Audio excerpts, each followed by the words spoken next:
In all reality, when I look in the mirror, I don't see what everybody else sees. I don't see losing 250 some pounds. I don't see the change in me physically. And that's super difficult. It's really difficult to look in the mirror and still be trapped in that space that I was in a few years ago, even though I've come all of this way.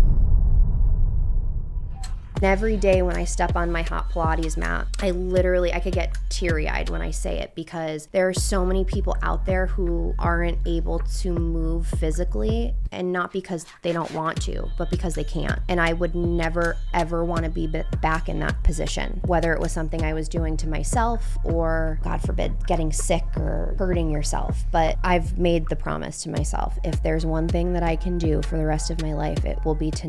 It still hits, I don't miss it, just go, like a go flow, and I'm almost done. And I told you so when I throw these flows like it's Rochambeau, and I ain't too close, it's Joe Smoke goes, and I'm on my grind, that is all the time. I do not do breaks, that's right, I stay in dry. And look, I'm back with a little bit of that, a little more cash than it came in with. Ready, that cat is out that bag, but I still ask you, the boy got skills. I don't need her, I don't need him, I don't need help with me, I got this. I can sing songs, I can spit raps, and I can do both, and even do this, word.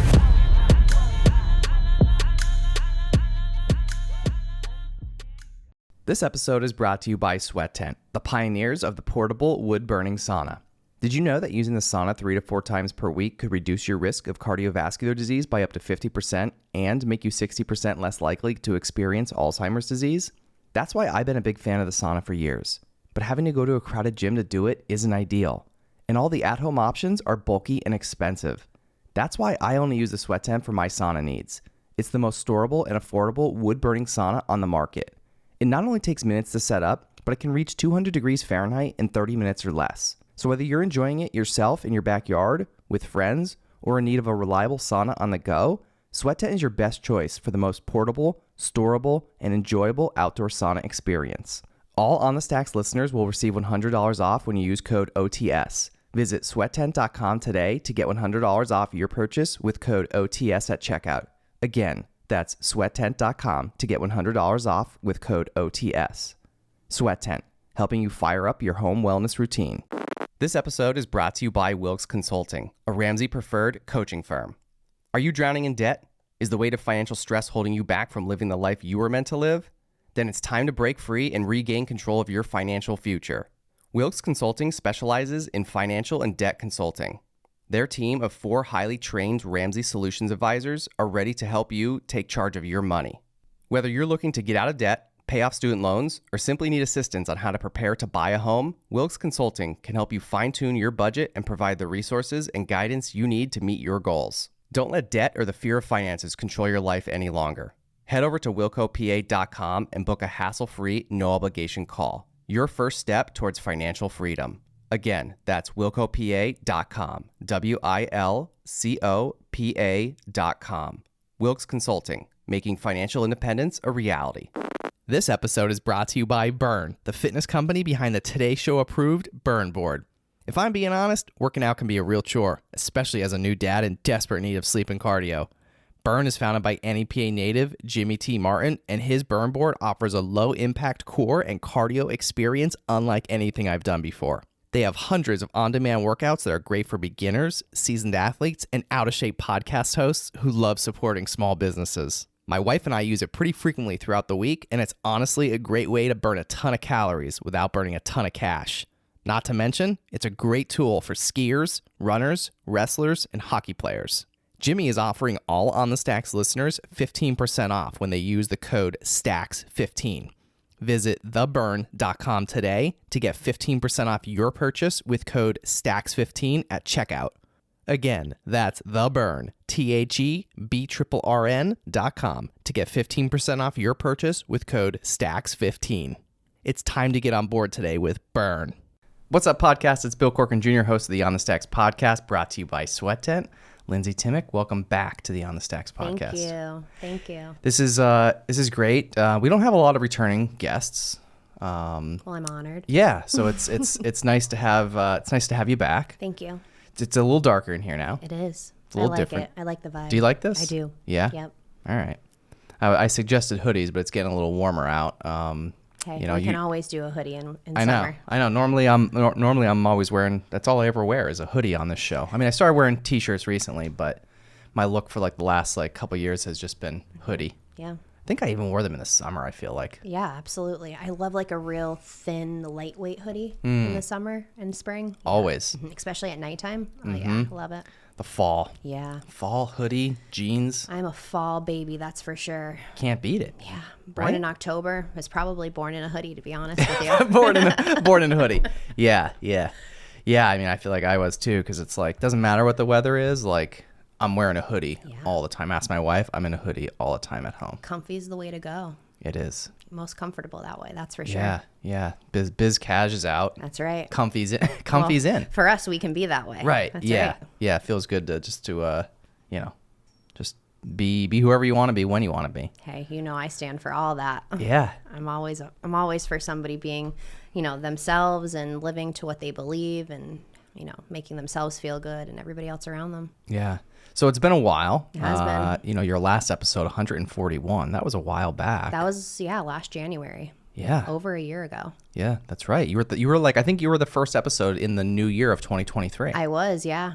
Yeah. Whoa. And it was great. It was the best experience ever. Yeah. Even afterwards, seeing everybody reach out and just listen to the story of, where I've come from and what I do and why I do things the way I do. It was absolutely phenomenal. Yeah. And I'm really happy to be back to do it again. Yeah, and so now you're post a surgery. Yes. Right? And there's a lot that comes with that. Absolutely. Right? So take me back a little bit. So, after from when you were on last until now, like what has changed with you? So for people who are just kind of like listening into this, our last podcast was about me being a small business owner, but also battling the mental health side of things as well as an eating disorder.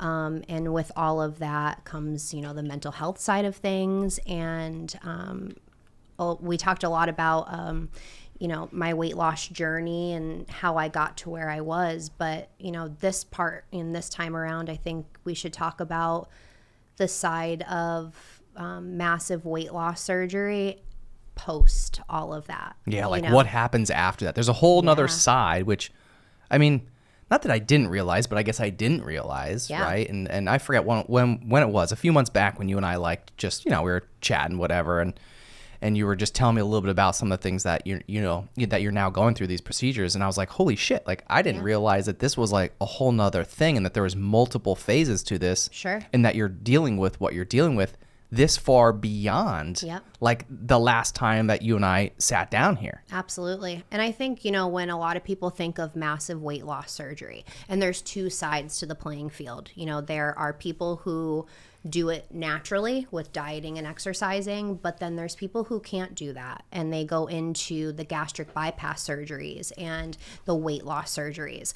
But in reality, no matter if you're taking route A or route B, with massive weight loss, we all have the same issues. And like you said, you think that there are some, things that you have to work through afterwards, but not as serious as they actually are. And somebody who's been through the process, I don't think I even realized what I would be dealing with post. So you kind of didn't know, like maybe even before going into doing some of this, you almost like didn't even realize like some of the, I don't want to say repercussions, but like some of the other things that you would then have to go through down the road. Yeah, absolutely. I had no idea. And being out of, surgery and being into the next phase of my weight loss journey, it has opened my eyes to realize why it is such a hard journey to continue on. I see why a lot of people start to progress and go backwards, because the mental side of it, it's not only just working out, but there's a lot of other things that come into play. Like what? So, for example, for myself, I've always had back problems, but from losing as much weight as I did, as quickly as I did, there was a lot of excess. And when I say that, excess skin, fatty tissue, things that can't naturally go back to themselves, which in return was causing serious health issues for me. I would say about a year ago, I was having a very difficult time just standing all day to work at my salon because my back would hurt so bad. Really? Yeah, and I was getting premature curvature of the spine. My shoulders were coming forward. I was getting, a nodule at the top of the spine from having all of that excess pull me forward. So in January, I ended up going down to St. Luke's to see Dr. Jacobs, who is absolutely phenomenal. And I started with the first part of my post-weight loss surgery, which would have been, in reality, fat removal, a breast reduction, as well as removing fatty tissue and skin that was no longer able to go anywhere on its own. We had to physically remove it. So that way I can start working on rebuilding muscles and bones and joints that have been compromised over the years for me, putting weight on so quickly and then of course losing it on top of it. Yeah. So that's just one little part. One little part of it. Yeah, right. Mm-hmm. Yeah. And like you were telling me a little bit before we came on, and I was just kind of shocked by like how many other things like you've already gone through and that you've been through like since then. Yeah. And just by looking at you, right? Like no one realizes this. Like I didn't realize it. Right. Right. Like not that I thought it was over, right? But like after you were on that first, the episode that you were on, after I'm just like, okay. There it is. Now it's like, that's it. Right. Like, and it's like, then, obviously, we talked a little while back and you kind of like, were like, oh, hey, I'm going in for this. You're like, I'm going in for this surgery coming up. We were talking about that a little bit. And I was just like, wow, I didn't know you had to have there's another part to this. Yeah. And it's just like an ongoing thing. And there's a lot, like you said, like mentally. Yes, right. Absolutely. And, I think it's one of those things too. And, weight loss aside, just anything in general, like when you look at somebody every day, like you don't realize like the things that they're going through. And, obviously for you, after you lost all that weight, like someone just looks at you and you're like, oh, well, she's good. Yep. She lost the weight. Yeah. But there's always this but like, how does she feel? How does she think? Like what has this done to her mentally? Like, how do you feel now, by the way? So I feel phenomenal, of course, physically, I'm doing the most that I've ever done. I'm in the best physical shape that I've possibly ever been in my life. And, from the last time we spoke, I was an athlete growing up. I cheered, I danced, I was active, but physically, feeling good is one thing, but let's talk, how do I feel mentally? I'm very grateful and I'm very blessed for the life that I have. I have a very successful business. I have a great family and group of friends around me as a support system. But mental health is huge to me. And I said this to you last time that we spoke. But a lot of people don't realize how much of the mental health side and the mental aspect of it actually plays a part. It's probably bigger. It's 5 times the size, Yeah. And people say to me all the time, Lindsey, like, you're a psycho. You're up at 4:15 in the morning and you're in a hot Pilates studio before 6 a.m. every single day. Well, yeah, you're right. I am. And of course I'm there. I'm working out. But people look at me sideways when I say, if I don't function properly. My mental isn't where it should be. I don't process things the right way. I don't react and respond to things the proper way either. And I think the release of the everyday stressors and the endorphins and everything that comes along with it plays a huge part in the working out side of things. But one thing about massive weight loss surgery that has been not weight loss surgery, but the journey. The most difficult part for me right now is working through the body dysmorphia. And I can see it because when a lot of my friends and family say, Lindsey, you look phenomenal. You look fantastic. Right. Like I just said before, like just by looking at you, it's like, I think to myself, and I'm sure a lot of people, oh, she looks good. Yeah. And she's good, right? Yeah. Like, oh, she looks fine. Mm-hmm. And my response always is, thank you. I try, Yeah. Because in all reality, when I look in the mirror, I don't see what everybody else sees. I don't see losing 250 some pounds. I don't see the change in me physically. And that's super difficult. It's really difficult to look in the mirror and still be trapped in that space that I was in a few years ago, even though I've come all of this way. So you feel like you're still kind of trapped in that mindset. Bill, I still have my clothes from when I was that heavy because I can't fathom that I'm not that big anymore. Like when I go shopping for clothes, I automatically still go to large and extra large and the plus sizes of things. Just kind of by default. Yeah, and then I go into the dressing room and I try them on, and it's just this process of frustration because, oh my God, now everything's big on me. Okay, now what? And to some people that are listening, you probably are like, well, that should be a good thing that things are big on you.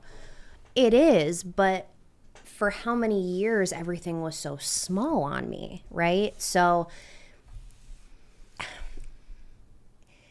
I guess we can say it's very difficult to try to really process that I went from basically not fitting into anything to still not fitting into anything, you know? And it's crazy because just from last year when I was here with you, none of my clothes fit. And not that I've tried to lose more weight. Like the clothes that you wore when you were here don't fit now. They're too big. Yeah. And it's frustrating, but I still go to put them on. Even though I know they don't fit, I know they're too big, my mind is still telling me that I'm that big. And that's where the therapy side of things comes in. You know, you have to, and I said this the last time, with an eating disorder, with mental health issues, no matter what it is, you have to get to the root of the problem before you start fixing anything else. And okay, yeah, 2.5 years into this whole journey that I've taken, I've been able to get my binge eating disorder under control where there aren't many outbursts. Sometimes I have really bad days and the only thing that makes me feel better is to eat. But I can also put a difference between, okay, this is comforting and this is now binge eating, right? So I guess you always have to understand what's going on beneath the surface before trying to just fix it, right? Like, I couldn't have lost all of this weight and maintained where I'm at right now 3 years later if I didn't realize that there was a binge eating disorder there, right? Because I would still be working out every single day, but then I would go home and still have the characteristics of binge eating, right? You can't do that. Right. You have to fix the issue. Why is the binging happening? Where is this stemming from? And then everything else falls into place. And you figured that out. Yeah, and at some point you kind of have to, and I said this to you the last time I was here. I've lost weight multiple times. I've lost 80 pounds. I've lost 50 pounds. I mean, of course, this time I've lost a lot more, but those first 2 times that I did it, no wonder why I put it on twice as much, 3 times as much, because I didn't realize that there was an actual issue going on. The underlying. Yeah, it wasn't like, oh yeah, Lindsey just loves to eat food, she just puts weight on for no reason. No, I was masking a serious mental health issue, which was depression and anxiety. And I was using food to kind of mask all of that. And it's the same with alcohol or with drugs. We said this, the last time I was here. Doesn't matter what the addiction is addiction. And unless you figure it out and you realize why you are clinging to these things, you're never going to get healthy. You're never going to be able to move forward. And I mean, honestly, I'm not cured. I'll never be cured from a binge eating disorder. That is something I will struggle with for the rest of my life, as well as my mental health, as well as, maintaining this healthy lifestyle and this healthy relationship with the gym and with eating. There's a lot more mental to it than anything else. Yeah. And I also see, like I just said, why people revert backwards, because that mental shit is really hard. Who wants to go and sit somewhere and have somebody tell them what you're doing wrong, let alone sit there and be like, no, I fucked up. Like, I was wrong. I did this to myself. Nobody wants to do that. I didn't want to do it. Yeah. I still don't want to. But in reality, that's what's making things different. It's the hard times that are making things easier in the long run. Yeah. So like this addiction, right? It's obviously a very commonly, I'll say, overlooked addiction, or people don't even look at it as an addiction, number one. No, when my therapist told me I had an addiction, You're like, I was like, what, who the hell are you? You're fired. Bill, when we did our last podcast, Where'd you get your degree from? When it came up like addiction, I'm like, addiction? Because when you think about it, you think of drugs, right? Right, You think yeah. of Alcohol, alcohol. yeah. You don't think of food. Right. But in reality, the binge eating disorder is 5 times worse than drugs and alcohol ever will be. And the reason being is because you can cut out drugs, alcohol, sex, gambling, everything, and never have to look at it or see it again. Well, with food, guess what? You still got to do it every day. Yeah, we have to learn how to maintain a lifestyle because we have to eat. Yeah, you have to find a healthy relationship with it, which is probably very difficult. Like it's so you know, difficult. kind of like, just like you said, it's like, it's not like you can just find a healthy relationship with heroin. No. It just doesn't work. Absolutely not. You know, Yeah, gotta never. it's gotta go. Absolutely. And But food, you gotta still eat it. you have to. At what point, like, did you say yourself, because, you know, I've had a lot of people on the show, as I'm sure you've probably seen some of them, Yep. people that have struggled with other addictions, whatever it is, doesn't matter. But every one of them, and they all have said the same thing. Like, people that have gotten sober, Yes. have all said, like, it wasn't until I decided that I needed the help, once I finally admitted that Right. to myself and wanted to get the help. Right. It wasn't until then that any of these other individuals really fully came clean or got fully sober and are now doing great things. Because Right. it comes back to the mental side of it. Right. As soon as that acceptance of the mental side of it is there, it is easier for you to be able to walk forward. How long did it take you to, I guess, either realize and accept that? And was there like a turning point for you there? The turning point was when my doctor years ago, it was probably 3 years ago, when he looked at me at 20 some years old and said, you need gastric bypass surgery. I literally couldn't walk up a flight of steps. And guess what? At that moment in time, I couldn't look to my mom or my sister or my friends and be like, you guys made me do this. Because isn't that always easier to turn and point your finger at everybody else? Blame somebody else. Fuck that. It was my fault. I did that to myself. And the moment that I was able to look at myself, as hard as it was, to say, you're wrong, there's an issue here, was the moment my entire life changed. And going forward, no matter what it is, whether it's my journey or something in business or personally, it is so much easier for me to just accept it and admit it, whether I'm wrong or right, and continue to move forward. Yeah, like what kind of like anxiety, or I'll say just like the weight of like sort of like up until that point that you can finally like fully like say like, hey, this is my problem and I'm owning it, right? But before that, like, what did that feel like, that weight that you were carrying? Now, I don't mean Awful. physical. No. I mean mental. Awful.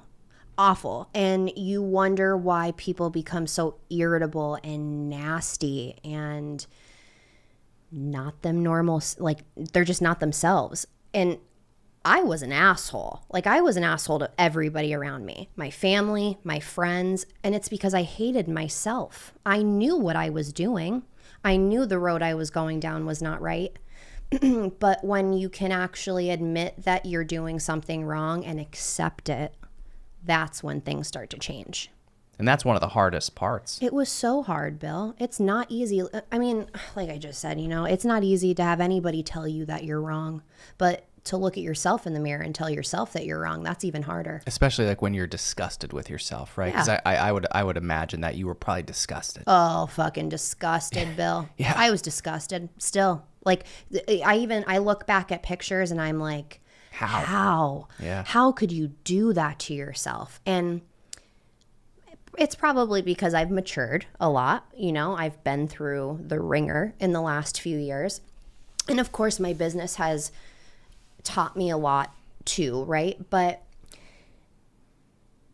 when you're disrespecting yourself, how does anybody else respect you around? Like, how? Like, I can't expect you to look at me with respect if I'm literally doing everything to self-sabotage. It's not normal. No. You can't do that. And I'll be honest with you. I can see the difference in how people treat me. And I'm sure you hear this a lot. Well, when I was fat, nobody liked me. Everybody was mean to me. Well, no, it's not necessarily it. People are just watching you disrespect the shit out of yourself. So what the hell makes them think that they can do, that they don't have to do the same, or, you know, that it's not okay to disrespect you.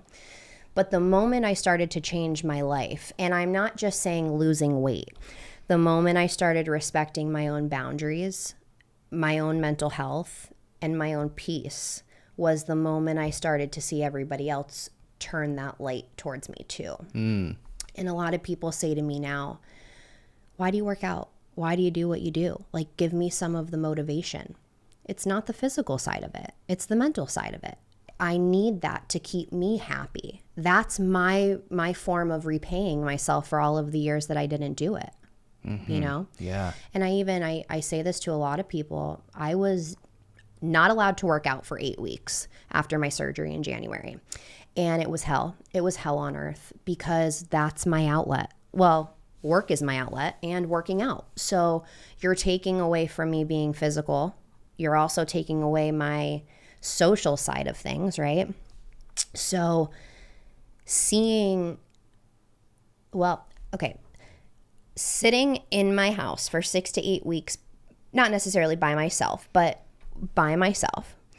Without your outlet. Right. You start to realize how you take things for granted. I was taking my everyday movement for granted before my surgery. Oh God, I really have to go to work right now. Like, I really have to get up at 4:30 tomorrow and go and work out. Where for 6 weeks, I sat in my living room and I cried, because that little bit of movement, I didn't realize how much it did for me Until you didn't have it. Until I didn't have it, you know? And now every day when I wake up, I am 5 times more thankful and grateful for where I am right now.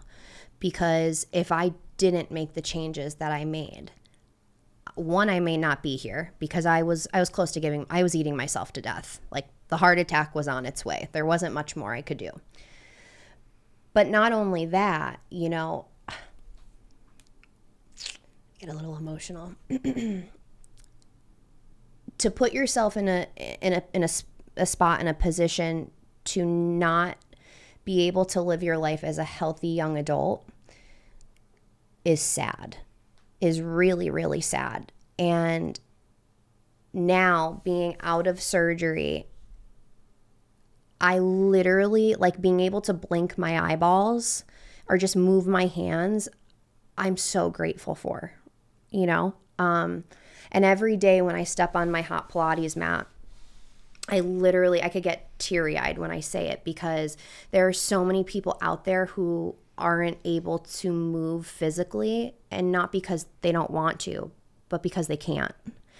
And I would never, ever want to be back in that position, whether it was something I was doing to myself or, you know, God forbid, getting sick or, you know, hurting yourself. But I've made the promise to myself, if there's one thing that I can do for the rest of my life, it will be to never put myself back in that unhealthy position, mentally, physically, and emotionally. Yeah.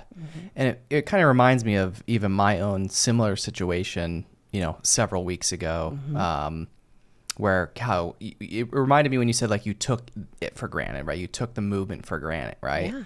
And when I had my little, you know, AFib heart incident scare, you know, several weeks ago, it was the same thing for me. Like, now being on the other side of that, and I said it in my episode, you know, episode 200 was, you know, I literally feel like I got a second chance at life.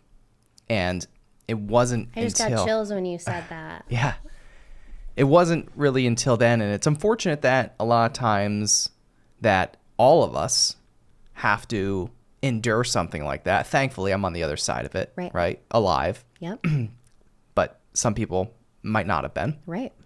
But it's unfortunate that it takes instances like that in our lives for us to really take a step back and realize, like, what matters, Absolutely. who matters, and when you're doing things, how you're doing things, why and with who, and when and where and why and how, and all that in between, right? And it's kind of similar, I can relate very much so now, more than ever, right? And this is still very fresh to me, and everything that I'm doing now on my new journey in life and business and career and all that.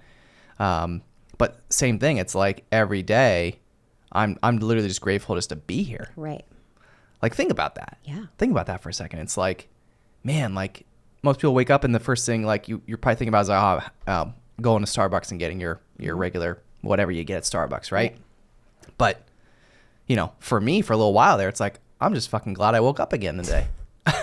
I know I'm like laughing about it. I can laugh about it. It's serious, but like. And some of you may think that like we sound a little crazy saying this, but unless you go through it, you have no idea.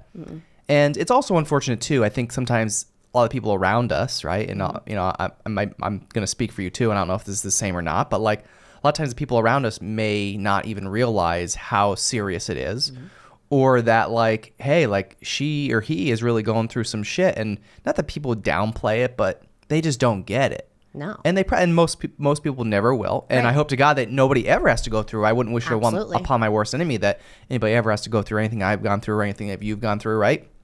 But I mean, it sounds like crazy, but I'm also grateful for everything that I've been through though too, because it showed me where I really need to be. Yeah, I always say like just in the past few years, all of the shit that I've been through, I always say it's not wasted time and it's nothing that I regret, because I'm a much better person right now than I was back then. And I wouldn't be who I am right now if it wasn't for all of the things that I've been through, right? And you know what? I'll say it, but I think it makes us very lucky people. Yeah, we went through some really shitty stuff, but we also are able to look at things in a different perspective in a different light so young. Yeah. Like I always say, let's just talk about like our parents getting older, right? When we can relate on the same with your mom and my aunt, okay? So we're seeing these things in our young 20s, early 30s that people don't go through with their parents until they're in their 50s and their 60s. Right, until and they're their older. parents are 80, 90 years old. Right, when shit's supposed to start going wrong, when shit's supposed to happen. And I would never want to be that person. Like as shitty as it was to see everything and go through what I've been through in the last few years at such a young age, it's also made me resilient as hell. Oh my God, yeah. And it just, I look at everybody differently. I look at situations differently. I can maneuver life differently because of these things. Better, easier. Oh my God, yeah. And I'm grateful, like 110% grateful, because I look at some people and I'm like, oh, you have no idea. You have no freaking clue. You have no clue the things that you're going to get hit with in the next few years as we get older. Yeah, or the people, like, not that I want to say like, maybe some people have had it easy. I don't want to say that, but just people that maybe haven't gone through really much of anything at all, whatever it is, right? And it's like, man, just wait until something hits you. And I don't mean that in like a bad or negative way, like I'm wishing anything bad, because I never would. Right. However. But it's the inevitable. We all go through something at some point. Right. And it's like, man, like, to me, and I've said this, not long ago too on some other episode, even before my heart incident, but I said at some point, like, all this stuff that keeps getting thrown at me, like, I feel like there's nothing really that it could get worse. No. It got worse. It actually did get worse. Right? It got worse. It did get worse. But it's also gotten better. Absolutely. And that's what's on the other side of it, is the better. Yeah. And like, and same thing for me. Like, it was just like, being on the other side now, it's like, I'm intentional about a lot more things. And I'm maybe not just stressing or worrying about a lot of the things that maybe before I would stress or worry about. And it's just like, now I look back at it, I'm like, who gives a shit? Yeah. Like, who cares? And it's funny that you say that, because I look at people around me who are going through, I'm not trying to say that people's situations aren't as bad as they are, but seeing what some of us go through, right? To seeing what some of our friends and people around us are going through. I sometimes sit back and I'm like, if you only realized how small of an issue you're having right now and how much you're stressing and over worrying nothing. over something you have zero fucking control over. Yeah. That's Literally. the other thing. That's the other thing too. Like I think up until like recently, I was always the one to just worry about like tomorrow. And it's like, you know what? After my heart incident, it was like, worry about tomorrow. Like, I'm just grateful I'm here today. Yeah. I'm such a over the last few years, it is what it is. What's going to happen is going to happen, and what's going to be is what's going to be. My sister will always say to me, how do you live this way? How can you just be so nonchalant about things? Well, because I've wasted a lot of energy in the years prior to this worrying about things that I had no control over. And now that I have the option to pick and choose what I want to worry about versus what I should not be worrying about, makes a huge difference in life. Yeah. And I learned all of that strictly just from going through my weight loss journey. You know, like that was all my decision. Nobody got me there. Nobody put me there. I got there. It was my bad decisions that did that. So moving forward, is being able to sit down and be like, okay, Linz, here you go. A or B, where are we going? We going down the shitty road, or are we going to take the high road this time? And always, it's the easiest choice is the high road anymore. Not, well, I guess I can say it's the hardest decision, but it's the easiest walk, because taking the easy road never got me anywhere. Yeah. Never got me anywhere but down a ditch. And crawling my way back out of that ditch has been the hardest thing that I've ever done. Literally one of the hardest things. Yeah, it actually what you just said now too also just reminded me of something. Brian DiMattei, who hosts the Food Fight podcast, yes. We were talking about him a couple minutes before we came on, but him and I recently, he had an addiction, pill addiction, and he's clean and sober. He's been for several years now, but him and I recently spoke at the Pain Addiction Summit at Wilkes University just a few weeks ago. Yep. And I think it was like right before like we went on, and we're him and I just talking right before him and I were speaking at this event, and I said to him, I was like, "Are you nervous?" And he goes, "Nervous?" Pfft. He's like, "This is easy." He goes, "This is the easy part." He goes, "Everything that I've gone through with the addiction, the recovery, all that." He goes, "That was the hard part." He goes, "This?" He goes, "This is easy." Yeah. And like when you really take that and just put that in perspective, and it's like. Yeah. It wasn't until then that it clicked, and I now kind of adopted that same, mindset, thanks to Brian, is like, what's there to be nervous about? Like, look what you've gone through. Right. Like, look at all the shit that you've done, look at all the shit that you've gone through. Like, this is easy. Like, the rest of this shit is easy now. Yeah. Like, that was the hard part. Yeah. This is nothing. And I think a lot of us, I don't think. I know a lot of us have a very big problem with giving ourselves credit. Yeah. Sure, Brian can say it. I'm sure you can say it. All day long. I know I can say it. Yeah. People are like, Lindsay, you've built a business. You've lost all this weight. Yeah, you're right. I don't think anything of it. Like there are times where I sit back and I'm like, I don't do enough. Yeah, right. I think it's just normal. Yeah. Like to me, like doing, right, just like all the things that like you're saying, like, yeah. And I know because I can 100% relate too. When I look at my life and everything, I'm just like, this is just normal to me. Like doing all these things, this is normal. Right. When people aren't doing that, I'm like, that's not normal. Right. Is what I think. Right. And like when people are like I had somebody recently, and I posted it, I think on Facebook somewhere. This guy sent me a message and told me I'm superhuman. Like, I mean, like, thank you. Yeah. I don't look at myself that way. Yeah. But like, this is like in a good way. This is how people like perceive. I'll say like people like us, because I feel like we're essentially like the same person, right? Just living different journeys, Absolutely. right? Been through different shit, but can very much relate to a lot of the stuff, like Absolutely. parallels, right?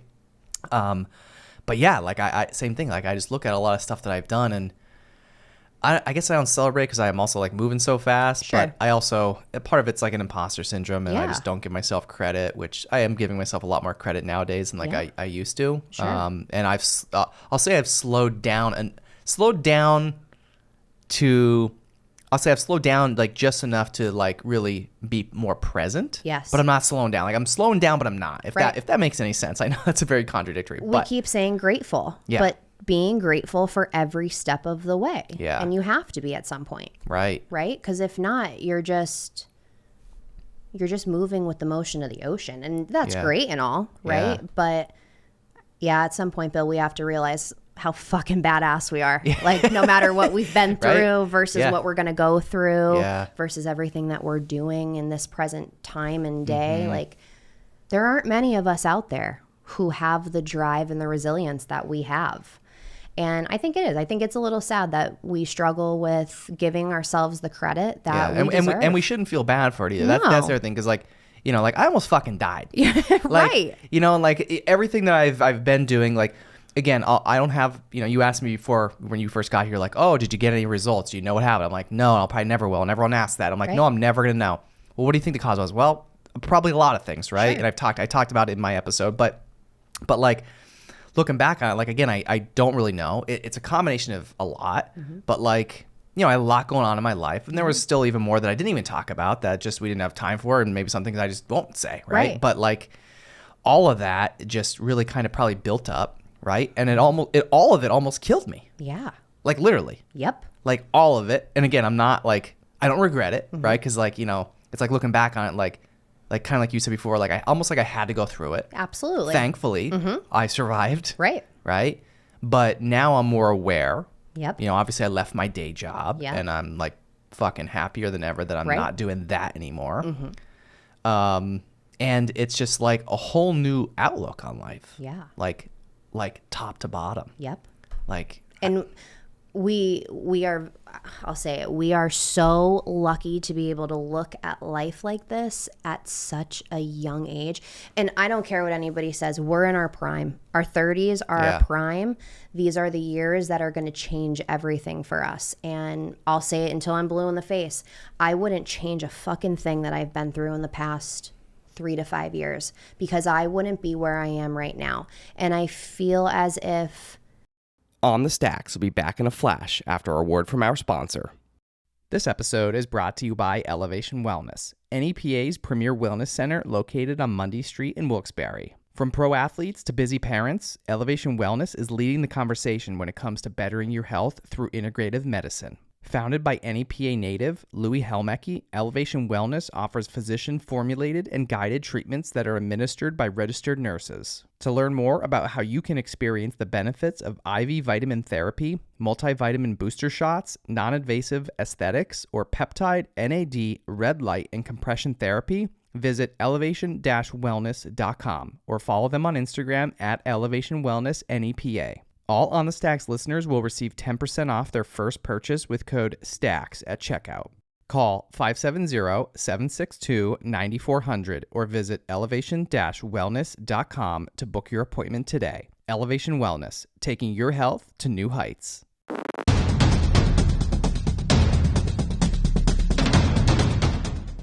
A lot of times when people are in car accidents, kind of forget what we should do.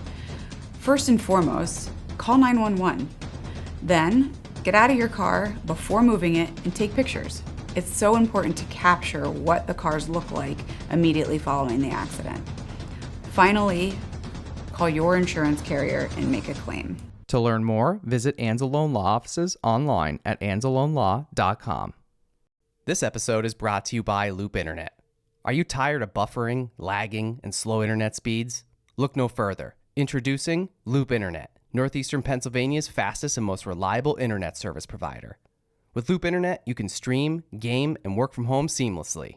Say goodbye to interruptions and hello to lightning-fast connections. Loop Internet offers both residential and business fiber. Fast-track the future with their 10-gigabyte fiber and join the Loop Internet family today. Visit Loop Internet online at loopinternet.com or call 1-888-808-5667. Again, that's 1-888-808-5667. Or visit them online at loopinternet.com. Loop Internet, where speed meets reliability. And now we're back on the stacks. like this is the person that I know I should be and that I've always meant to be, right? Especially in today's day and age, just where the world's going. To be able to process how things work and be able to just deal with the way the world is, I don't know if I'd be able to do that as well as I do right now if it wasn't for everything that I've been through. No, really? No, me neither. Me neither. Like, man, if I like, it's just crazy when I really sit back and think, like the last like 10 months for me Mm-hmm. have been the craziest 10 months of my life. Yep. Like by far. I mean, like, and I said in my episode, but like my life was turned upside down like multiple times. Yeah. Other people's lives around me were also turned upside down. Right. And like whenever I tell somebody like some of these things like this happened, this and this and this, they're like, "You good?" And I'm like, "I think so." Yeah. It's like, well, hey, I have a great therapist. Yep. Absolutely. So shout out to her. Yeah. And there's nothing to be ashamed of with No. that. And if it wasn't for that, and some close people around me, like Yeah. who the hell knows? Like I could have gone down like a real bad path. Who knows? I was almost there, Bill. I know. Trust me. Like, and this too, like I said this in our last episode. We are the ones who have to keep this conversation going. Yeah. If we stop talking about the importance of mental health and therapy in our 30s, you think these younger kids are going to talk about it? No. No, their faces are so far into their phones and TikTok Yeah. and this and that. They don't give a shit. No. They don't care. But in reality, they're the ones who are going to suffer, and I don't know where I'd be today if it wasn't for my therapist. Agreed. And I love my friends. and And I've my said that to her family. multiple times, by the way, and she knows. She's watching. She knows. Yeah. And you know my best friend Savina, she was on here. She's a therapist, and I love her more than anything. But there is a complete difference about your friends and your family being support systems and then having that professional third party who knows absolutely nothing about your situation and who can look you dead in the face and say, this is the fucking problem. Yeah, and or tell you when you're wrong. Absolutely. And hold you accountable for your shit. Absolutely. Because that's just as important. Because if it wasn't for my therapist telling me that I'm the reason that I am the way that I am, I would have never have been able to continue on a journey. Yeah. It was her that made me realize, when you Yeah. have somebody putting it black and white in front of you, you can't walk away from it. Like, okay, you're right. Yeah. You're right. I did this to myself. Yeah. I remember at the end of 2023, like literally it was like the end of the year, and I was just kind of like, mentally just recapping, hey, like, wow, like a lot of good shit happened this year. A lot of bad shit happened. A lot of this, a lot of that. Like I was just kind of reflecting, and then like one day I sent her something. I said, hey, like I just want to tell you how grateful I am for you. I said 2023 was the hardest year of my life. Yeah. And I just want to thank you for helping get me through it. Yeah. Like literally. Yep. And looking back on now, not that 2024 is we're not that far into it, but like almost halfway, right? Yep. Not that 2024 got worse or harder, but Right. it's just a different level. It's like Yeah. just like a different level of hard. Right. Right. But again, just like looking back at that, and I remember like vividly telling her, like sending her a message and thanking her and saying, 2023 was the hardest year of my life. Yeah. And like people don't realize that about me. No. And like, I'm very public, but I'm very private. Right. As I believe you to be as well. Like for as public as you are about certain things, Yep. you're also probably not sharing it like every day publicly. And neither am I. You know what I mean? It's just like it may be in certain instances like this that we share it, but I think it's important because these are the times that people listen. Yeah. Not that people don't listen like to every post here or there and stuff, Sure. but like just like you said, I think having, being open and having these conversations. And for me, like I would have shared a lot of, some of this stuff probably sooner if it wasn't for me leaving my day job. Sure. And like, for anyone that's listening, whether they listened to my episode or not, a few weeks ago, for me, I felt like, because everybody kept always asking me for the longest time, like, when are you going to be a guest? When are we going to hear from you? Right. And I just kept telling everybody for the longest time, I'm just not ready yet. Right. And part of it might have been I wasn't ready to talk, but also part of it was because I couldn't talk because of me leaving the job. And Right. I couldn't speak about that for legal reasons. Right. So like I was also like cooped up. Yeah. Lindsay, like it was just like, and I know you probably know too, like just that feeling of like, not that I couldn't talk, of course I could talk to my wife or my Right. mom or, therapy and this and that, but like publicly being week in and week out doing something like this, for me, and not really being able to like insert myself fully into all these conversations. Like I really, really wanted to for all these, Yep. Last couple years because my exit at my family business has been in the works for a long time now. Yep. And like I said, I couldn't speak about it until then. And like now it's like, like the weight of the world is like off my shoulders. Yep. And I feel like I'm really contributing more to humanity. I know that sounds like kind Absolutely. of silly, but like, Well, think about it. When you're stuck And not saying that your last job was toxic by any means, but when you're stuck in that place of not being able to be who you truly are and speak who you truly are, that becomes toxic within itself. 100%. You are stuck in your own brain with your own vicious cycle of thoughts. And in reality, we don't realize, but that's where all of the self-sabotage starts. That's where you go. That's where souls go to die. Absolutely. And we are our own worst enemy. And in that situation, we are literally our own worst enemy, because when you can't, and you, like we say, you could talk to friends and family about things, but when you can't freely talk about something, and it could just be in random conversation, oh, well, what I'm going through is very relatable to what you're going through, but I can't speak about it. You become irritable, you become pissed off, you become angry. Take it out, yeah. You start to hate your current position even more. I mean, anything in life is toxic, right? Yeah. And I think we can really say that literally. Yeah. Too much of anything is toxic, right? And too much of ourselves is toxic too, especially when we can't. Being trapped in your own mind in an environment that you don't want to be in. That is the definition of my own hell. Being trapped in my own mind is my own hell. Yeah. It's awful, and I would never want to be that person. And I'll be honest, I'll open up a little bit more about it now than I did our last episode. But I swear that that's part of the reason that I got to where I was with how much weight I put on. I was stuck in a toxic cycle. I was seeing somebody that I cared for, my aunt, struggle with being very sick with cancer. Toxic. I lived with her, took care of her, went home to it. But then I was also in a very toxic relationship too.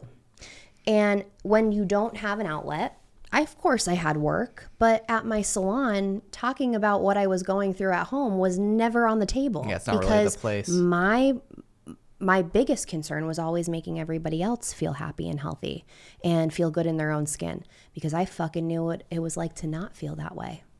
I was the most unhappy person that you probably would have ever met, but you wouldn't have known. No. People said to me, "Oh my God, Lindsey, what do you mean you were going through all of this? You had a smile on your face every day when you walked in here." Would never have known. Well, because I'm fucking programmed. I had to have a smile on my face. I was owning and operating a business. I couldn't be miserable every day and tell everybody what I was going through. So then everybody would like, think, fuck that place. That's a toxic ass place. Yeah, and this girl is batshit crazy. Like, no way. Yeah. But when I think about it, it made it much easier for my binge eating disorder to get to where it was, because there was no outlet. It was working, so I was completely exhausted. And then it was not that my aunt was toxic, but seeing somebody so sick and depressed and down is toxic, right? Mm-hmm. That's a toxic and depressing energy. But then to also be in a toxic environment, in a toxic relationship, that makes it even worse. Yeah. So putting on 200 pounds was fucking easy for me. People are like, how'd you do it? I ate. I ate all the time, and I didn't stop. I literally didn't until I couldn't almost walk. Yeah. Like that's literally immobile. Toxic. Yeah. Literally. And now I can see, and I don't know if you feel this way, but when I meet people, I can see if somebody's genuinely happy or if somebody's just fucking masking their life. Oh, 100%. You know what I mean? I've been able to kind of, just because of my life and everything that I've been through and all, and I know you obviously you can relate because you're saying the same thing, but like I've been able to, I feel like, do that for a while now, because like, secretly I've been in my head saying like, I have X amount of more months to go until I'm out of there and I can talk about it. But like, Right. I knew that there was a light at the end of the tunnel for me. Right. Right. Like, but like some of these other people, you could just tell there's almost no light at the end of the tunnel, and you could see like how miserable some of these people are. And I guarantee you, if you look around at all your friends, I guarantee you, I'm going to go out on a limb here and say like 75% or more of them are probably fucking miserable and hate their jobs, hate their lives, hate everything about it. Like at least 75%, maybe more. I can tell you that most people that I know. Yeah. You can tell me till you're blue in the face that you're happy. I don't give a shit what car you drive, what kind of house you have. I don't care that you're married with the kids and the baby. Yeah. I don't care. Because when I look at you, that smile that goes from a full smile to a frown very quickly once we're done talking, I can see how toxic Yeah. the environment is that you're kept in, just in yourself, you know? Yeah. And I mean, I'm sure you agree. I think we live in a very toxic world in general, with social media. And I'm not a big social media girl. For having a business, my girls are always like, Lindsey, get on social media, start videotaping yourself, take pictures, tell people about you. That's not me. I was never that kind of person. But I can also see the people around me that are those types of people, how fucking toxic it is. Yeah, and You it's are a lot of it's fake. Yeah, and you're comparing yourself to everybody and everything else. You know what? Shout out to all of the other salon owners in the beauty industry, in the spray tan industry, in the tanning industry in general. I love you guys. So much love. Do I care what you're doing? No. I don't give a shit what you're doing. Want to know why? Because I'm worried about myself. I'm worried about what is going to be best for me and my world and keeping me in the healthiest place mentally, physically, and emotionally. You know, if I sat around and I compared myself to what everybody else is doing, I wouldn't be who I am today. I wouldn't be where I am today. And I take a lot of pride in being the business owner that can look at you and say, if you don't agree with me, there's the door. There's 5 other salons to go to. You don't think that what I'm doing is correct? Go somewhere else. At this point in my life, and I think it's because of everything that I've been through, it is much easier for me to let go of the toxicity than it is for me to hold on to it just for the clout or the fame or, you know, to have this client or that client. That shit doesn't matter to me anymore. Yeah. It really doesn't. And even bringing up TikTok, I don't know if you've seen this trend of, you know, the social media's fake. Here's a few things that I struggle with. If people only knew the things that we struggle with outside of, you know, the social media. Yeah. Because if you look at my social media, you'd be like, wow. Oh, she's fucking great. She's Yeah. happy. She's living the great She life. goes here, she does goes that. there, she's got Yeah. this, she's got that. But how about 3 out of 7 nights a week when I'm home crying hysterically because I don't feel like I'm good enough? Or I don't feel like I'm doing enough? Or honestly, Bill, there's more times where I am stuck in a very unhappy mental place, and that this is one whole side of the mental health side of things. I struggle with self-confidence. When I look in the mirror, I don't see what people see. I don't see that I'm a hard worker. Like my mom says to me, Lindsey, oh my God, the things that you've done at your age. Ma, what the fuck have I done? Like, what do you mean? I don't understand. And people are probably like, oh my God. No, I really don't. I don't see all of the things that I've done. And this comes back to, it's maybe not just body dysmorphia. Maybe it's mental dysmorphia or whatever, right? No, 100%. I don't give myself the credit that I do. And Bill, I actually had somebody say this to me not too long ago. If you were able to look at your younger self, give me something that you would say to her. If I can literally look back at the young, sad, self-conscious girl, I would literally say to her, keep going. Keep going, because one day you're going to be so fucking proud of yourself, it's not even going to be funny. And I wouldn't be able to say that confidently right now if it wasn't for all of the hardship that I've been through, whether it was, you know, ending a 9-year relationship or taking care of my aunt until she passed, or just the small ins and outs of owning a small business at 21 years old. You know, that's all shaped me into being able to have that confidence to say, this is what it is, or this is what it's going to be. Take it or leave it. Yeah. And a lot of us don't have that, which a lot more of us need in life. I see a lot of people that struggle with giving themselves the credit that they deserve. Mm-hmm. You know, one of my good friends, she's a mom. She's got 2 babies. She's got small business. And she's always like, I just can't catch up. I can't catch up. You know, it's always one thing or another. And if she only realized how badass of a person, and I say this to her all the time, like, you're amazing. Like, you're super mom. I would never in my life be able to do everything that you do. If she was just able to give herself the smallest piece of credit, I know how much it would make her feel better in her own mind.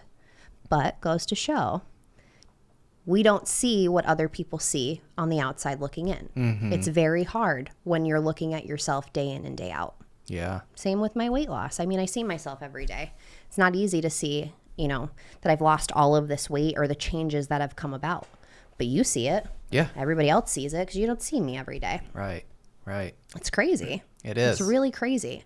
I think it's also one thing that opening my tanning salon, excuse me, and becoming a master certified spray tan artist, where I specialize in naturalism.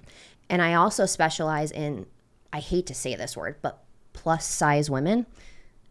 I am a normal woman to myself. No matter size, shape, gender, color, spray tanning and being in the industry that I'm in, it has shown me no matter what we are, who we are, where we come from, we all struggle with one thing, and it's self-confidence. None of us have it. Like, I have some of the most beautiful women that come into my salon, and they're like, no, I don't want to look at myself. It's okay. I trust you. I know my spray tan's good. Bitch, if I had your body, I would be walking around this world like I was the cat's meow. And they don't think that they're beautiful. Yeah. And that breaks my heart, because it truly goes to show we all suffer. Yeah. And it may not be the same thing that you suffer with, but we all have something that holds us back in the long run. Yeah, and I think it also, like, not that I'm totally switching gears on it, but I want to kind of parlay this into like your job or your career, because I feel like like for me, for example, I never thought, not that I didn't think I had it in me to do what I'm doing, Right. but this type of medium that I'm doing, like, this isn't like, I didn't go to school for this. Right. I didn't, nobody really taught me this. Right. Like, I figured it out by myself to get started. I had some help of, somebody give me some pointers here and there, and then some other people along the way came along and have definitely helped. Right. Yep. But I think a lot of people are just stuck in their dead end, soul crushing jobs that they don't even take a step back and think to themselves, like, you know what, I am good enough, and Right. I could go maybe do the thing I want to do. Yep. And everybody's like, well, I don't know where to start. I don't know what to do. I just fucking do something. Just jump. Just Like, jump. and Literally take the jump. Yeah. Like, and I just posted it actually on social media today, like a reel, I think, of me saying, like, OTS started by me sitting on a pallet of paper taking a picture with one other person. Yeah. And now 5 years later, look where we're at. Yep. Like, whoever would have thought that one picture would have turned into this. Right. Like, it's like you can't even comprehend it, right? Because Right. if you would have asked me then, like, Bill, where do you think this will be in 5 years? Well, I probably would have said we'd be doing something Sure. bigger, and I'd be out on my own doing this. That's what I Right. would have told you. Yeah. But I didn't. But I wouldn't be able to tell you, like, what we'd be doing. Right. I just knew we'd be somewhere doing something. Right. Right. And I think, there's just so many people that have it, that actually do have it in them, but they just don't give themselves the credit. They don't allow themselves to, like, actually, I don't want to say take a risk, because I'm not saying just quit your job tomorrow. I am saying fuck your soul crushing job, but don't quit it tomorrow. Right. You still need to be there. Look, I did it for 5 fucking years. Yeah. For 5 years.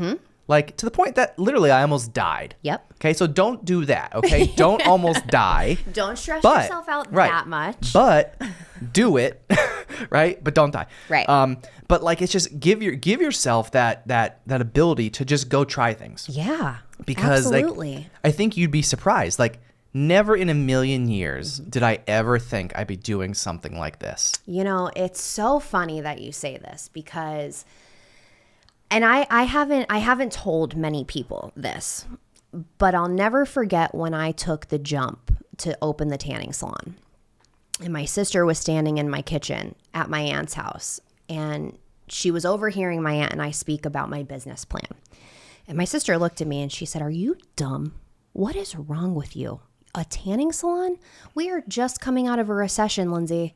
You realize this is a luxury. People don't have this kind of money to pay for what you want to do." Because I always knew it wasn't just going to be some little rinky-dink shack in the back of some place.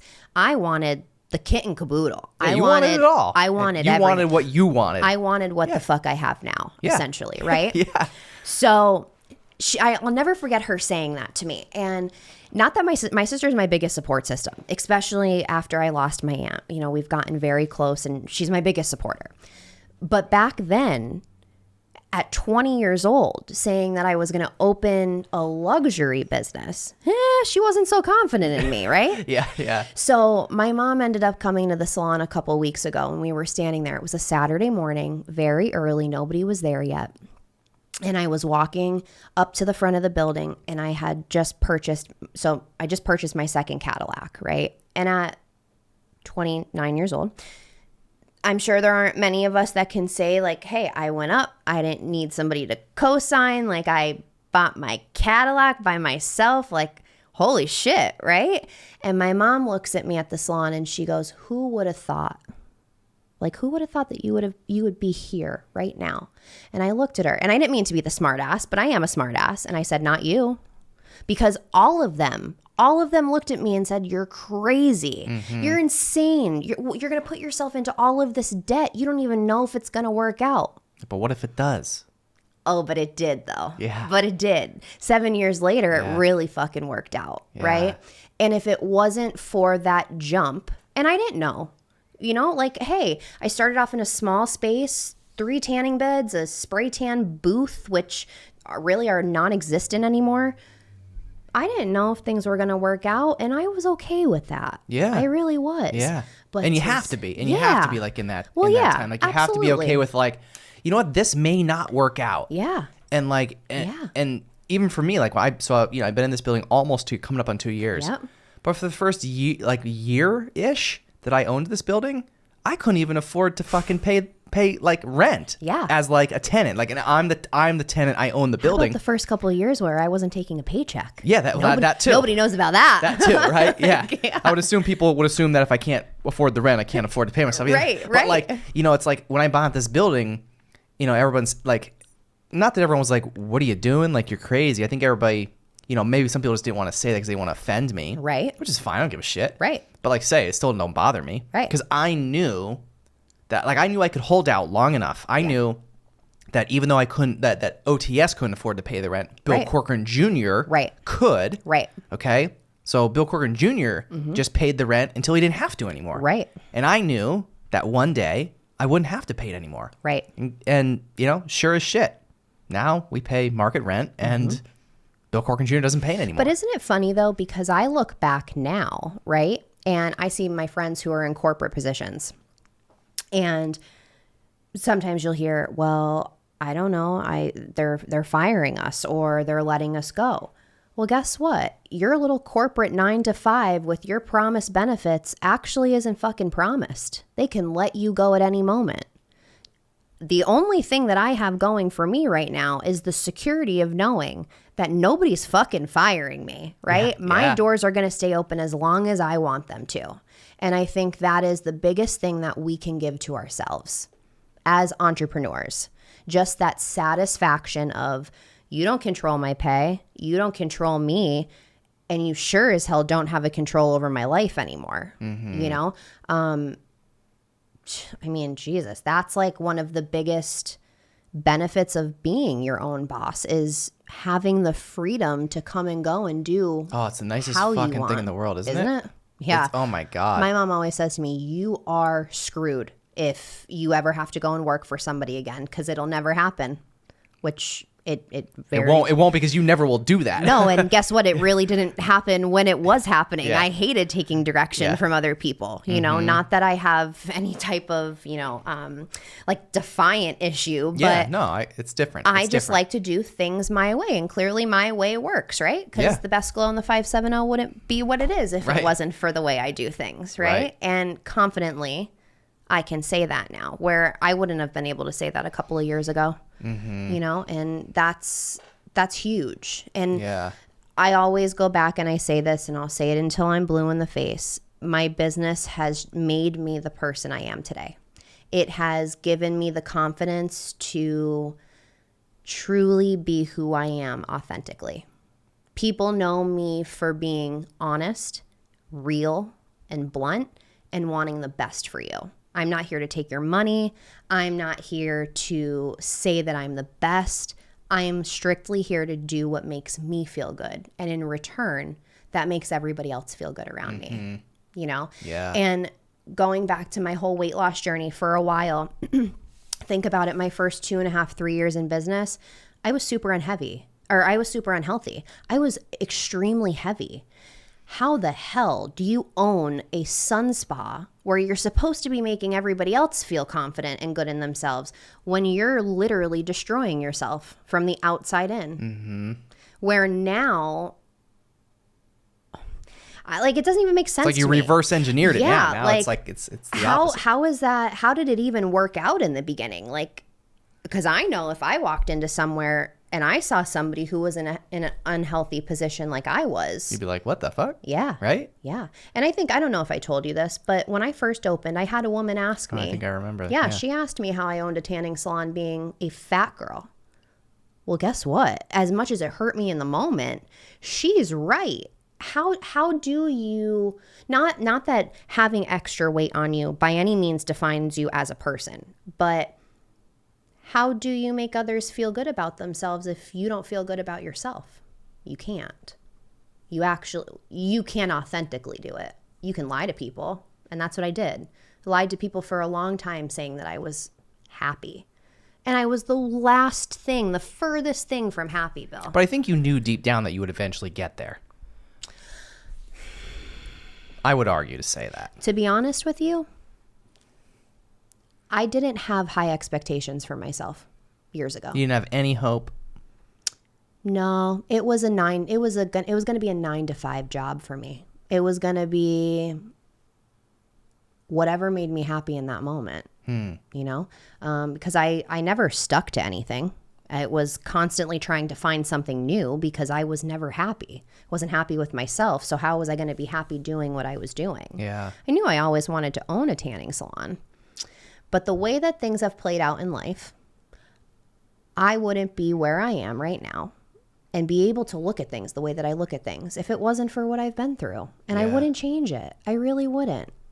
I really, really wouldn't. And I think every single person since September of 2017 who has walked through my front doors, I thank you for always supporting me and allowing me to just be who I am. Whether you walk in, and my face shows it. Some days I have a huge smile on my face. There are other days where I look mad as hell, probably because I am. But I thank you for allowing me to be authentically who I am, because it's not right. It's not normal to have to mask that. I want to be able to have a bad day, but I also want my clients to be able to have a bad fucking day and come in and be like, fuck this.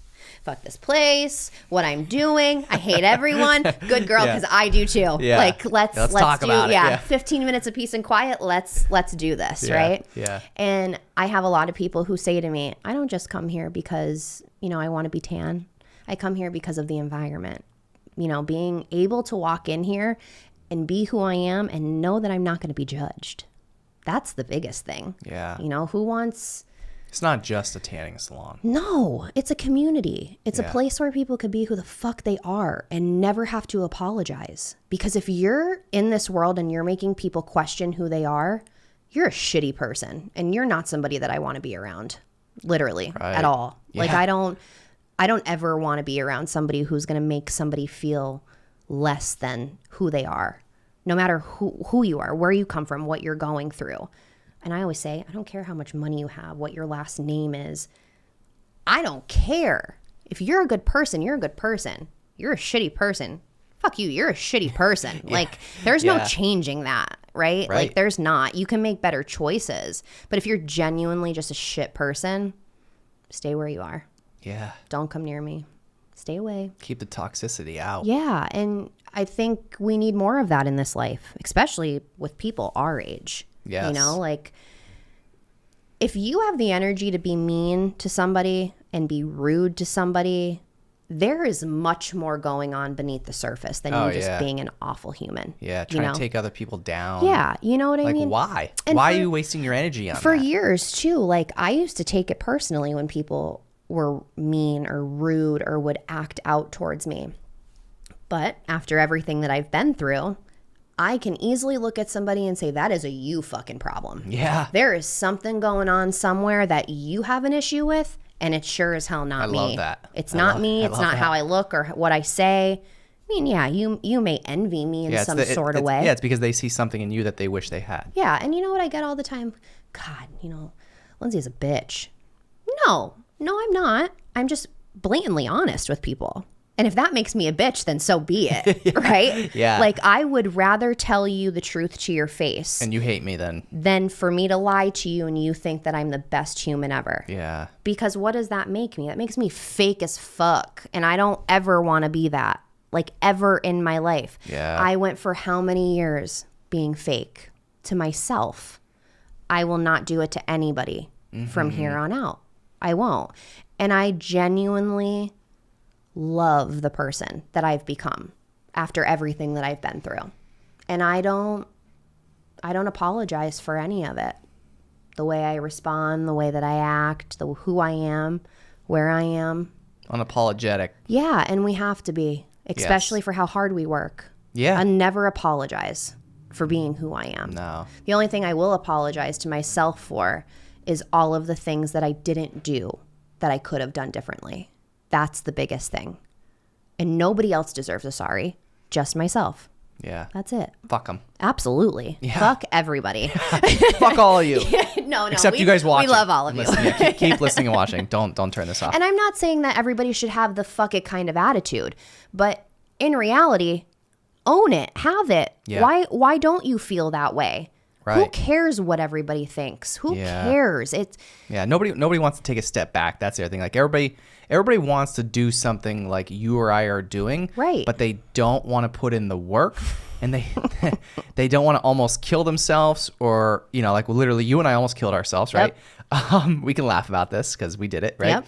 But like, I feel like there's so many people that I get messages all the time, like, how do you do it? What, like, where do I go? Where do I start? What do I do? And I'm always like, just fucking start something. Yeah. Like, what do you like? Just, okay, just start doing something. I don't care what it is. Just perform an activity around that, whatever that is. I'm not even going to give an example, but just start doing something because you don't know where it's going to lead. No. And it's like, it's going to evolve. But again, like a lot of people just don't have, I don't want to say they don't have what it takes altogether. Right. But some people don't. But some people don't. But some people don't, right? Right. Everybody has a different risk tolerance. That's right. Right?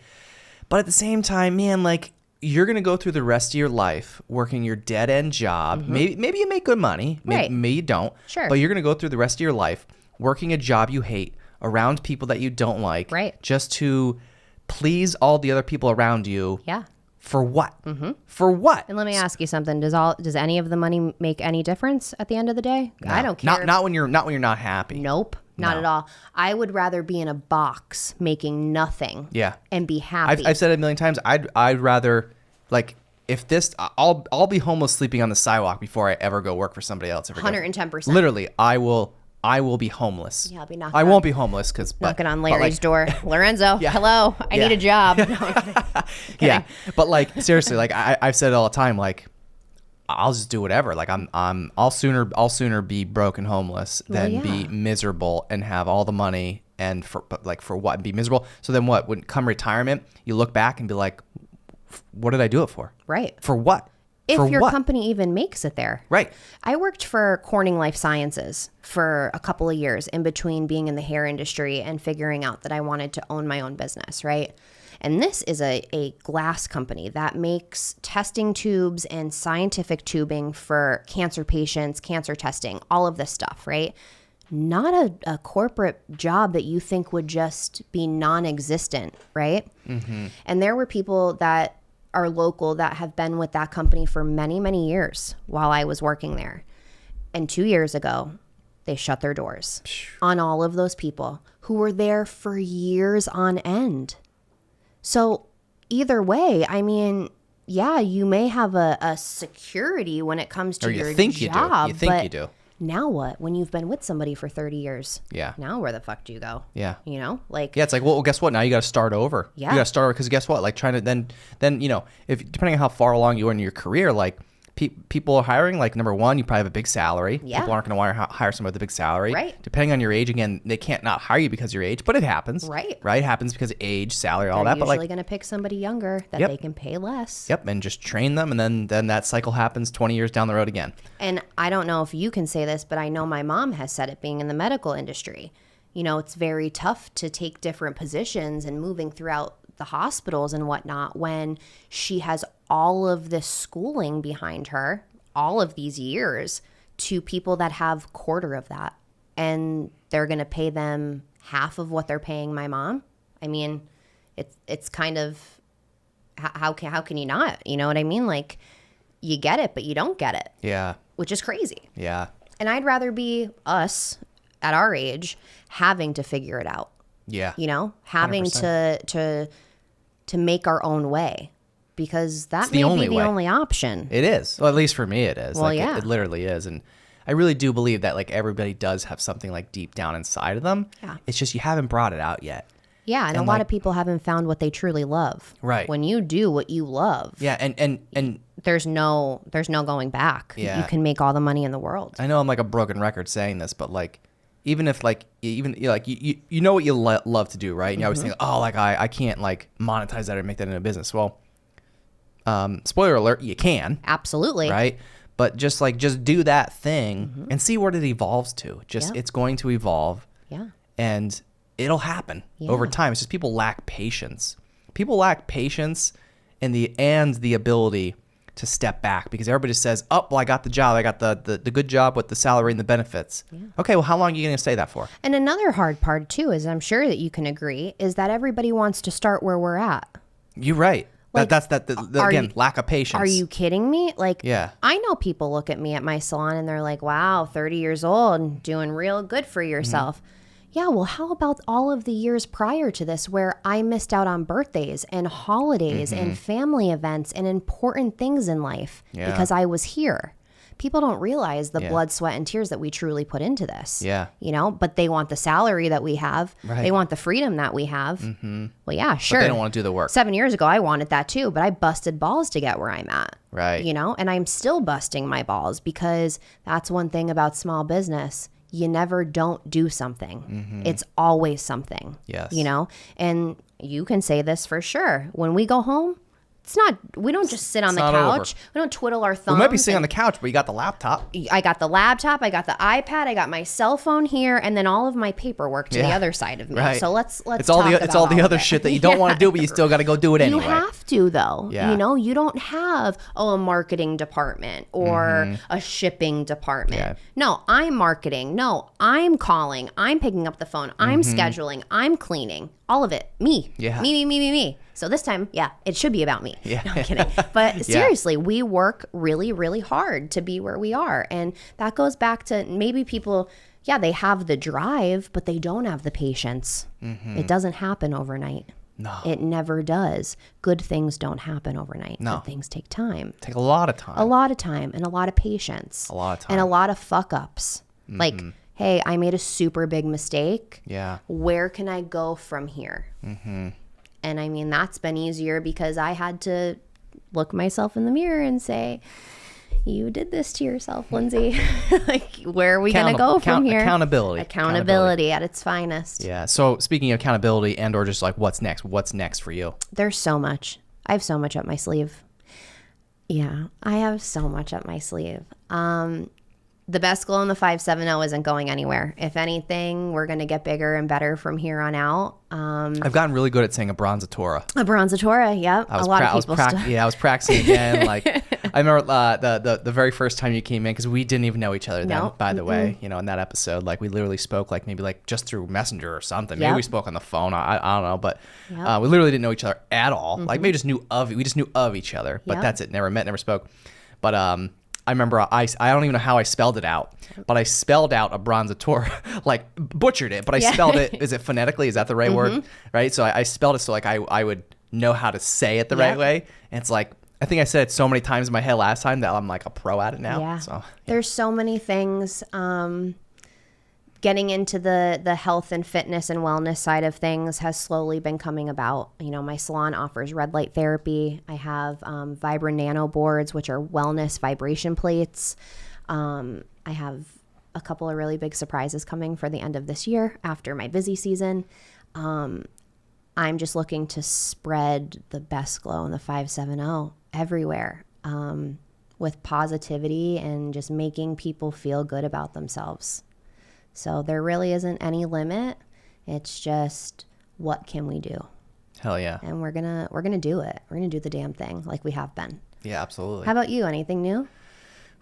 Well, going to Africa. Yep, I know that. We know that. Yeah, that's new. It's big. I mean, Yeah, it's that's new, huge, it's new-ish. actually. Yeah, it's new-ish. Yeah, just doing this. Love it. Just this. Love it. You know, it's kind of surreal to finally be able to like say like I'm doing this. Yep. I no longer have to say a day job. Right. Like This is I don't your even job. call it, but I don't even call it a job. I don't even call this a job. Because when we do what we love, it's not a job. Yeah. People say, Lindsay, how are you at the salon 14 hours a day, 6 days a week?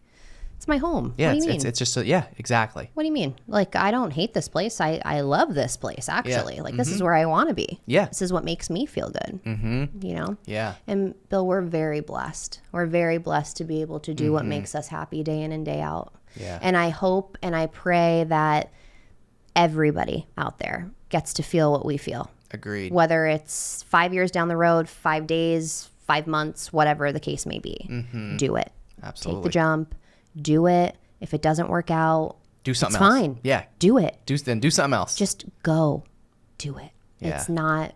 It's not as hard as we make it look. Well, it's hard, but it's hard. not as hard as we make it look. Yes, it's hard, but it's doable. Yeah. That's the thing. And it's so rewarding. Yeah. And I think I'll end it with this, and because you said it, and you said it a couple times, I think, and I want to repeat it again because I think it's so important. Yep.